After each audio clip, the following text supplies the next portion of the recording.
जी बेटे, वर्क का प्लूरल अगर मुझे बनाना है तो वर्क का प्लूरल बनाने के लिए मैं उसके साथ कौन सा वर्ड लिखूंगा? पीसीज। मतलब मैं वर्क का प्लूरल कभी भी वर्क्स नहीं बना सकता, लेकिन अगर मुझे प्लूरल बनाना ही है तो फिर मैं क्या बोलूंगा? PCs of work. इसी तरह मेरे पास एडवाइस का वर्ड है, मैं एडवाइस के वर्ड के को प्लूरल नहीं बना सकता, मैं एडवाइस का वर्ड कभी भी एडवाइजेज नहीं लिख सकता।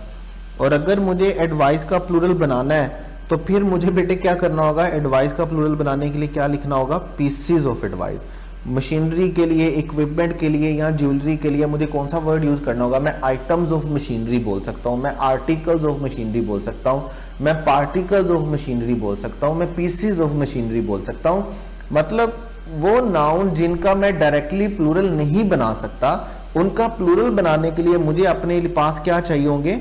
क्वालिफाइंग वर्ड चाहिए होंगे। क्वालिफाइंग वर्ड वो होंगे जो उनको छोटी इकाई में डिवाइड करते हैं और फिर मैं उसका प्लूरल बनाता हूँ। वाटर का प्लूरल नहीं मैं बना सकता, वाटर्स, तो मैं वाटर का प्लूरल बनाने के लिए उसकी सबसे छोटी इकाई का जिक्र करूंगा, ड्रॉप्स ऑफ वाटर।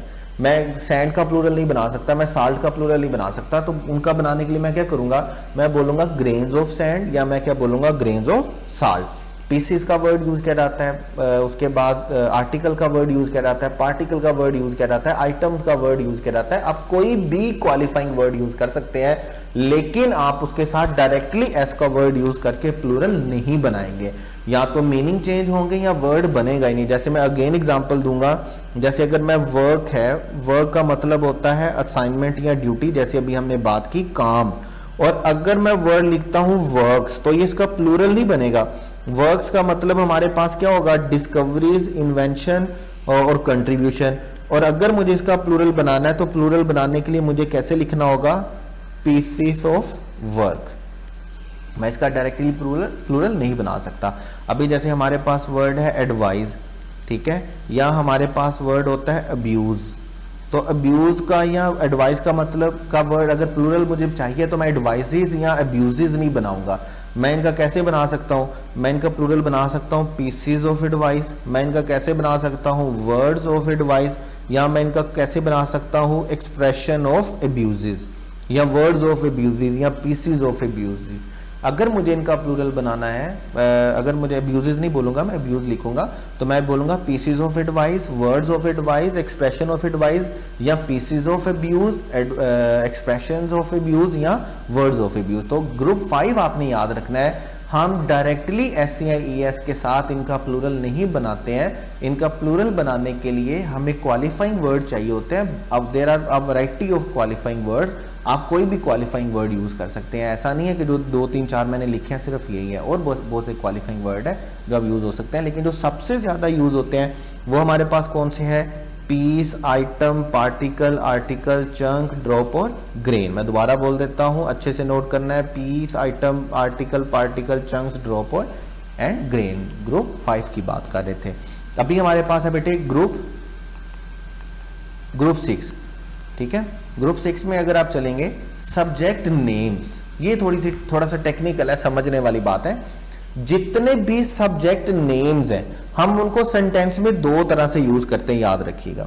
जितने भी सेंटेंस नेम है हम सब्जेक्ट नेम्स है, सॉरी, जितने भी सब्जेक्ट नेम्स हैं हम उनको सेंटेंस में 2 तरह से यूज करते हैं, याद रखें, ठीक है। हम उनको किसके तौर पे यूज करेंगे? एज अ सब्जेक्ट नेम, कि हम उनको यूज ही सब्जेक्ट के तौर पे कर रहे हैं। मतलब फिजिक्स का मतलब फिजिक्स होगा, केमिस्ट्री का मतलब केमिस्ट्री होगा, मैथमेटिक्स का मतलब मैथमेटिक्स होगा, स्टैटिस्टिक्स का मतलब स्टैटिस्टिक्स होगा, बायो का मतलब बायो, और पॉलिटिक्स का मतलब पॉलिटिक्स होगा। और दूसरा यूज हमारे पास ये होता है कि हम उनको जर्नल एबिलिटी के लिए यूज करते हैं। लाइक अभी जो सेंटेंस आपके सामने लिखा हुआ है, जर्नल एबिलिटी या जर्नली यूज करते हैं। जो सेंटेंस आपके पास लिखा हुआ है, the statistics of the government is not correct. इस सेंटेंस में स्टैटिस्टिक्स का मतलब हरगिज भी स्टैटिस्टिक्स सब्जेक्ट नहीं है। इसमें स्टैटिस्टिक्स का मतलब हमारे पास क्या है? नंबर्स। इसमें स्टैटिस्टिक्स का मतलब हमारे पास क्या है? डाटा। इसमें स्टैटिस्टिक्स का मतलब हमारे पास क्या है? जो भी नंबर्स गवर्नमेंट इकट्ठा करती है। जैसे अगर देखिए मैं बोलता हूं, अगर मैंने किसी को बोलना है कि भाई इसका मैथ बड़ा अच्छा है, इसकी मैथ की मतलब उसकी मैथ एबिलिटी बड़ी अच्छी है, तो मैं ऐसा नहीं बोलूंगा हिज मैथ इज गुड। मुझे क्या बोलना होगा? His maths are good. अगर मैं बोलता हूँ the politics of Nawaz Sharif या the politics of Imran Khan, the politics of Asif Zardari is good और बैड, तो मुझे ऐसा इज के साथ नहीं लिखना है। यहाँ पर पॉलिटिक्स का मतलब पॉलिटिक्स सब्जेक्ट नहीं है, यहाँ पे पॉलिटिक्स का मतलब प्लानिंग है, ठीक है। जैसे मैं एक और एग्जांपल आपको दे देता हूँ, हमारे पास सब्जेक्ट नेम होता है इकोनॉमिक्स।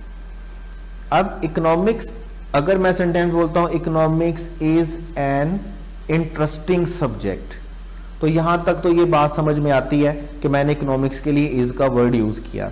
लेकिन अगर मैं सेंटेंस बोलता हूं the economics of governments, the economics of the government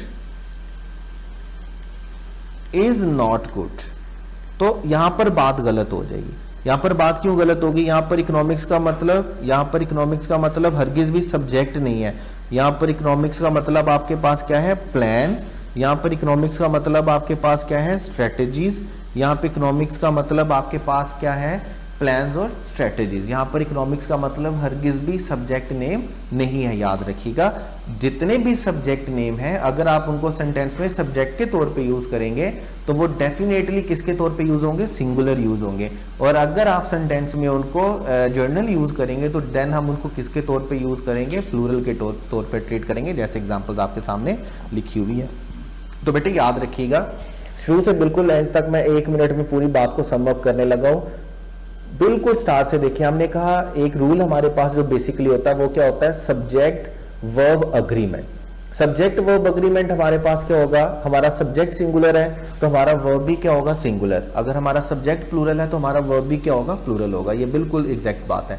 अब वर्ब को और सब्जेक्ट को पैरेलल करने के लिए हमें अपने सब्जेक्ट को समझना है। हमें सब्जेक्ट को समझना है कि हमारा सब्जेक्ट सिंगुलर कब है, हमारा सब्जेक्ट प्लूरल कब है। अब सब्जेक्ट को सिंगुलर प्लूरल समझने के लिए हमें अपने नाउन्स को डिफरेंट ग्रुप में डिवाइड करना होता है कि हमें पता चले हमने सेंटेंस के अकॉर्डिंगली किस नाउन को कब सिंगुलर ट्रीट करना है और किस नाउन को प्लूरल ट्रीट करना है।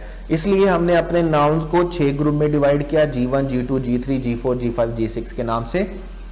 ग्रुप के रूल्स भी आपके सामने हैं, ग्रुप में आने वाले वर्ड्स भी आपके सामने हैं, ग्रुप की एग्जांपल्स भी आपके सामने हैं। सारी बात को बड़े अच्छे तरह से आपने समझना है। नाउन्स में से एम्प्टी कैट के लिए बड़ा इंपॉर्टेंट क्वेश्चन होता है कि आपको अपने सब्जेक्ट के बारे में पता हो कि सब्जेक्ट सिंगुलर है या प्लूरल है, और इसके बगैर आप इसको जस्टिफाई नहीं कर सकते।